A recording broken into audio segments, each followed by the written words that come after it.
حملہ کرتے ہیں یہ مشترکہ دشمن ہے ہمارے. کیا اس چیز کا، اس فیلنگ کا ادراک ہندوستان کی حکمراں جماعت کانگریس پارٹی کے اندر ہے؟ بالکل. دیکھیے ایسا ہے کہ دہشت گردی کے شکار دونوں ملک ہیں. پاکستان کے لوگ عوام بھی دہشت گردی کا شکار ہے، ہندوستان کا عوام بھی دہشت گردی کا شکار ہوتا ہے. اور ابھی جب prime minister doctor Manmohan Singh گئے تھے تو انہوں نے وہاں جا کے خود بولا، انہوں نے خود جا کے وہاں پہ پہل کی، اس بات کی کہ دونوں ملکوں کے بیچ میں بات چیت شروع ہونی چاہیے. لیکن کچھ ایسے اس طرح کے کچھ سامنے ثبوت آگے تھی، اس طرح کا کچھ ادھارن سامنے آنا چاہیے کہ جس کے بنا پہ بات چیت شروع ہو سکے. اور اس میں سب سے بڑی چیز آپ نے بولی کہ دہشت گردی پہ سب سے پہلے ہمیں قابو پانا چاہیے. اور دہشت گردی کے لیے اگر پوری کے مقابلہ کریں اور اس سے شروع کریں تو بہت کچھ بات کر سکتی ہے، لیکن وہ بہت سچائی اور ایمانداری سے اس کام کو کرنا ہوگا. اس لیے نہیں ہوگا کہ دو صحافی اگر انہوں نے یہ چھاپ دیا کہ قصاب کہاں تھا تو صحافیوں کی گرفتاری ہو جائے. چلے اس چیز پر تو ہم اس چیز پر شکلا صاحب اس مدعے پر یا اس نقطے پر ہم یکجا ہوئے کہ دہشت گردی کا مقابلہ ہم نے کرنا ہے اور ہمارے عوام امن چاہتے ہیں. اب اس کے لیے ضروری ہے کہ ہم ڈائیلاگ جو ہے وہ جاری رکھیں. اب پاکستان کی طرف سے کوششیں ہوتی آئی ہیں کہ وہ جو کمپوزٹ ڈائیلاگ پروسیس ہے اس کو ریوائیو کیا جائے. ہندوستان کی طرف سے وہ رسپانس نہیں آتا. میں چاہوں گا آپ سے یہ پوچھوں کہ اگر یہ پروسیس ہم سٹال کریں گے تو اس کا فائدہ تو انہی قوتوں کو ہوگا جو ہم دونوں کی مشترکہ دشمن ہیں. کی بات کہہ رہا ہوں، دیکھیے آپ تو بہت سینئر پولیٹیکل انالسٹ ہیں، اسی لیے میں آپ کی بات کو وہ کر کے کہہ رہا ہوں. کبھی سری نگر میں جا کے ہندوستان کے وزیر اعظم نے خود سونیا گاندھی جی کی موجودگی میں یہ بات کہی اور انہوں نے خود اس بات کی پہل کی. آپ کے وزیر اعظم کے کہنے سے پہلے انہوں نے اس بات کو رکھا.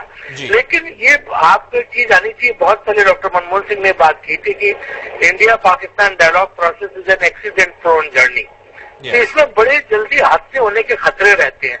اس میں دونوں سرکاروں کو دونوں طرف سے احتیاط برتنا ہوگا کہ کہیں کوئی ایسا نہ ہو کہ وہ بیچ میں جو ڈائیلاگ کا پروسیس رک جاتا ہے، ہم 4 قدم بڑھتے ہیں اور پھر ایسا کچھ ہو جاتا ہے کہ ہمیں پھر واپس آنا پڑتا ہے. یہ نہ ہو. یہ تبھی نہ ہوگا جب ہم اپنے پروسیس ڈائیلاگ پروسیس کو ہم ریوائیو کریں گے. آپ حکمراں کانگریس پارٹی کے اسپوکسمین ہیں، آپ کا کیا ویو ہے کہ یہ ڈائیلاگ پروسیس جو ہے واپس ریوائیو ہونا چاہیے؟ یہ ڈائیلاگ پروسیس ڈائیلاگ کے لیے کبھی ہندوستان نے کیا، ڈائیلاگ پروسیس ضرور ہونا چاہیے، لیکن بشرطے اس کے ساتھ جو وزیر اعظم نے فرمایا ہے اس کے ساتھ سنسیئر ایفرٹ ضرور ہونا چاہیے. وہ بہت ضروری ہے. ایک طرف یہ نہیں ہو سکتا کہ لشکر طیبہ کے چیف جو ہے وہ آرام سے گھومتے رہے اور دوسری طرف ڈائیلاگ چلتا رہے. اور سب سے بڑی چیز ایک زاہد حسین ہے، آپ کے صحافی ہیں زاہد حسین، ان کی کتاب پڑھ لیجیے فرنٹ لائن پاکستان. پاکستانی جرنلسٹوں نے جو لکھا ہے وہ پورا ایویڈینس ہے ٹیررزم پہ. آپ ایویڈینس کو لے کے اگر آپ ایکشن دیکھیے آپ اس چیز سے بھی واقف ہوں گے کہ دیکھیے میں نے گفتگو کے آغاز میں یہ کہا تھا شکلا جی کہ ہم اگر انگلیاں اٹھائیں گے ایک دوسرے پر تو پھر بات نکلے گی تو بہت دور تک جائے گی. ہمارے ہاں بھی کچھ ایسے شواہد ہیں، ایسے ایویڈنسز ہیں جن کا تانا بانا بلوچستان کے حوالے سے جو وزیر اعظم صاحب کو آپ کے پیش کیا ہم نے، وہ غالباً وہ ہم نے آپ کے وزیر اعظم منموہن سنگھ اور ہمارے وزیر اعظم جب ملے تھے تو اس کا ذکر بھی کیا گیا تھا کہ بلوچستان کے حوالے سے کچھ شواہد ہیں کہ ہندوستان کی انوالومنٹ ہے پاکستان کے اندر. ایسے اقدامات ہو رہے ہیں جو غالباً آپ ان کو سپورٹ نہ کریں. لیکن وہی میں کہتا ہوں کہ finger pointing is very easy. ہم کو یہ ڈائیلاگ پروسیس ریوائیو کرنا ہے کیونکہ اگر یہ ریوائیو نہیں ہوگا تو اس کا فائدہ انہی لوگوں کو پہنچے گا جو کہ اس کو روکنا چاہتے ہیں. کیا کہیے گا شکلا جی اس حوالے سے آپ؟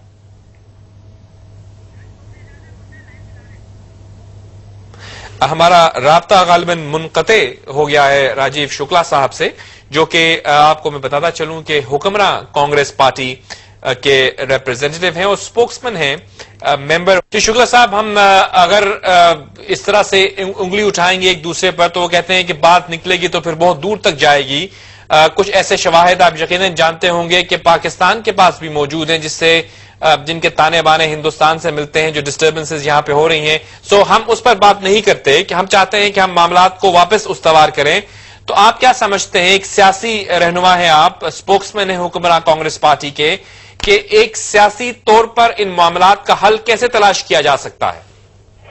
دیکھیے بات چیت کے علاوہ کوئی راستہ نہیں ہوتا، اسی لیے بات چیت شروع کی گئی تھی، اور بات چیت کو ہی سب سے زیادہ، بات چیت سے بڑھیا کوئی بات نہیں ہوتی ہے. لیکن میں صرف یہ کہہ رہا ہوں کہ جو وزیر اعظم نے فرمایا کہ بات چیت میں ایک جو ہے کھلے دل سے بات چیت ہونی چاہیے، بالکل صاف طور ہونی چاہیے. میں تو کہتا ہوں جو آپ نے بات یہ کہی کہ بات نکلے گی تو پھر دور تلک جائے گی، لوگ بے وجہ اداسی کا سبب ڈھونڈیں گے. میں تو کہہ رہا ہوں کہ دور تلک جائے، کھل کے سب لاؤ سامنے. تو آپ کیا انیشیٹو لیں گے؟ ایک ہندوستان کے سیاستدان ہیں آپ کی جماعت اس وقت حکمراں ہے، آپ اس کے اسپوکس مین ہیں، آپ ایک اس پوزیشن میں ہیں کہ آپ معاملات کو اگر لے کر جا سکیں، آپ اپنی پارٹی کے ساتھ اس کے اوپر بات بھی کر سکیں. آپ ہمیں بتائیے کہ کیا وے فارورڈ ہے؟ ہندوستان اور پاکستان کے لوگ جو امن کے ساتھ رہنا چاہتے ہیں، عوام امن چاہتی ہے، حکمراں اس کے لیے کیا کر سکیں گے؟ ہمارا رابطہ بہرحال ان سے منقطع ہو جاتا ہے کیونکہ ہم کوشش کر رہے ہیں ہماری ان سے بات ہو، لیکن ہم انشاءاللہ کوشش کریں گے کہ ہماری غالباً پھر ہمارا جو ہے یا شکلا صاحب فون کاٹ دیتے ہیں یا ہمارا رابطہ منقطع ہو جاتا ہے. میں بہت کچھ اسے پوچھنا چاہ رہا تھا بہت ہی مثبت انداز میں کہ پاکستان اور ہندوستان کے درمیان جو ریلیشن شپ ہے اس کو استوار کیا جائے، لیکن کچھ شواہد ایسے ہیں جو یقیناً ہماری رپورٹس میں ہمارے سامنے ہیں کہ ہندوستان کی انوالومنٹ ہے اگر ان واقعات میں جو کہ پاکستان کو ڈی اسٹیبلائز کرنے کے لیے ہو رہے ہیں، تو یقیناً اس کا جواب بھی ہمیں طلب کرنا ہے. لیکن وقت یہ ہے جیسے کہ وزیر اعظم صاحب نے کہا کہ اگر پاکستان اور ہندوستان کے درمیان ڈائلاگ پروسیس ریسٹور نہیں ہوگا تو اس کا فائدہ یقیناً وہ قوتیں اٹھائیں گی جو نہ پاکستان کی دوست ہیں اور نہ ہندوستان کی دوست. اس حوالے سے ہم بات آگے لے کر چلیں گے. میرے ساتھ ہم چلتے ہیں لندن اور وہاں بات کرتے ہیں لارڈ نذیر احمد صاحب سے. لارڈ نذیر احمد صاحب برطانیہ کی رکن پارلیمنٹ ہیں، اور لیکن وہاں کیونکہ موجود ہندوستان کی کمیونٹی اور پاکستانی کمیونٹی کے ساتھ ان کی انٹریکشن بھی رہتی ہے، کشمیر کے حوالے سے بھی بات ہوتی ہے. ہم ان سے جانیں گے کہ پاکستان میں حالات کے بارے میں بھی بات کریں گے اور ہندوستان پاکستان کے ڈائلاگ کے حوالے سے بھی ہم بات کریں گے. السلام علیکم لارڈ نذیر احمد صاحب. وعلیکم السلام جاوید ملک صاحب. لارڈ نذیر احمد صاحب یہ بتائیے گا کہ جو واقعات اس وقت ہم دیکھ رہے ہیں پاکستان میں، آئے دن جو بم دھماکے ہو رہے ہیں وہ کنسرن کر رہے ہیں نہ صرف پاکستانیوں کو بلکہ آپ جیسے لوگوں کو بھی جو ملک سے باہر بیٹھے ہوئے ہیں اور دیکھ رہے ہیں. اس میں کچھ رپورٹس کے مطابق فورن انوالومنٹ ہے، کچھ اسرائیلی انڈین نیکسس کی بات کی جاتی ہے. کچھ لوگ یہ کہتے ہیں کہ ایسی سیکیورٹی کمپنیز بلیک واٹر، زی ورلڈ جیسے کہ نام آتے ہیں. آپ کس طرح سے دیکھ رہے ہیں ان دہشت گردی کے بڑھتے ہوئے واقعات کو؟ ملک صاحب، پہلے تو اس کو پورے کانٹیکس میں دیکھنا ہوگا کہ پاکستان کے اندر بہت ساری پرابلمز ہیں، چاہے وہ سوویت یونین کے بریک اپ کے بعد جو کچھ ہوا وہاں پہ، اور جو القاعدہ کے لوگ پوری دنیا سے وہاں پہ افغانستان میں آئے اور اس کے بعد وزیرستان میں آئے. تو ایک تو حقائق یہ ہیں کہ وہاں پہ ایکسٹریمسٹ پہلے سے بھی تھے، لیکن ان ایکسٹریمسٹ کو یوز کون کر رہا ہے، ان کو فنڈنگ کون دے رہا ہے، ان کے جو اکوپمنٹ ہے وہ کون سپلائی کر رہا ہے، جو 4 ویل ڈرائیوز ان کے پاس ہیں وہ کہاں سے آ رہی ہیں، اور پیسہ کہاں سے آ رہا ہے، یہ ساری چیزیں میرے خیال میں انویسٹیگیٹ ہونی چاہیے. اور اس میں جس طرح پریزیڈنٹ پاکستان نے بھی اور میاں نواز شریف صاحب نے بھی پہلے یہ کہا ہے کہ انٹرنیشنل کمیونٹی کو بھی یہ جو بات ہے اس کی انویسٹیگیشن کروانی چاہیے، کیونکہ شواہد موجود ہیں جو پہلے بھی ہندوستان کی انوالومنٹ آپ کو پتہ ہے کراچی میں ہوا کرتی تھی، اور انہوں نے میرے سامنے بھی ایڈمٹ کیا تھا کہ ہم کراچی میں ایسے ایسے لوگوں کو پیسے دیتے تھے اور آرمز بھی سپلائی کرتے تھے.